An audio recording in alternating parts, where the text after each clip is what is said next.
simulation. I don't have it up right now, but I did run a simulation, and essentially what's going on is that I give it an input, that being position, POS right there. Position is my input for the position on the game board. The game board is represented as a 9-bit vector, so from 0 to 8, 9 bits.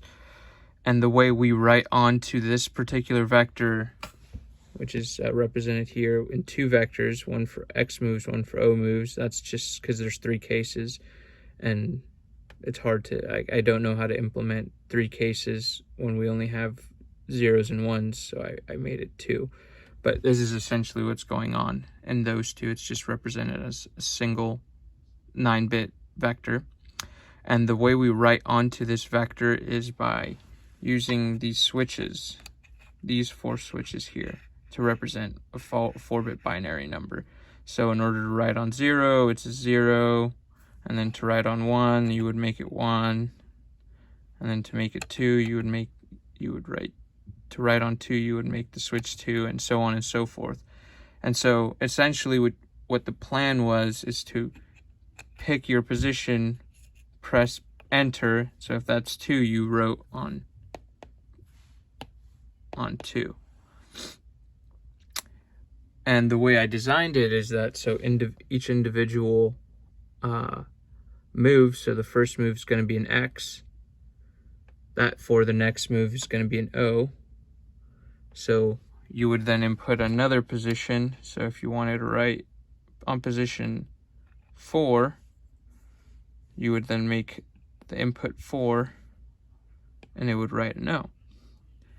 The problem is the way I wrote the code so far, and I'm not really sure how to fix it, is that when I write the initial position, the 4-bit position, it'll write it into here, it'll process it correctly, and then it'll come, this same position input will then feed into the next move. It won't allow me to input another move, another position, to then write onto the second one like I displayed earlier.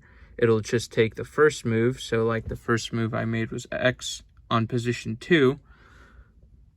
What it'll do here is that it will take that position 2 and write it into the X, and then it'll take the same position 2 and write it into the O, so then it'll overwrite it and change it to an O, and then it'll do the same thing and then overwrite it back to an X, and then back to an O, and back to an X, back to an O, for 9 moves, because that's the total amount of moves that you can have in a tic-tac-toe game.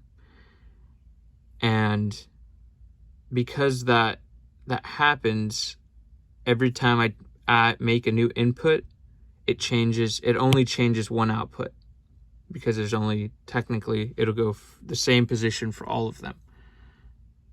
What I needed to do is to allow me to have options it'll allow me to then pause the game, after I make the first move, pause it, let me change position, and then input a new position for the O, and then pause, and then change the input, pause, change the input, pause, and then so on and so forth for the rest of the moves. I am not sure how I can implement that. I think, and with my partner and I threw the idea across of maybe an accumulator or some sort of sequential module, because the way the top level is designed right now is exclusively combinational, and it's not gonna work with how we are trying to implement this, because it just allows for one single input to then the one input will go through the whole thing, and then you give the next input, and then it'll start all over with it. It's throwing me off.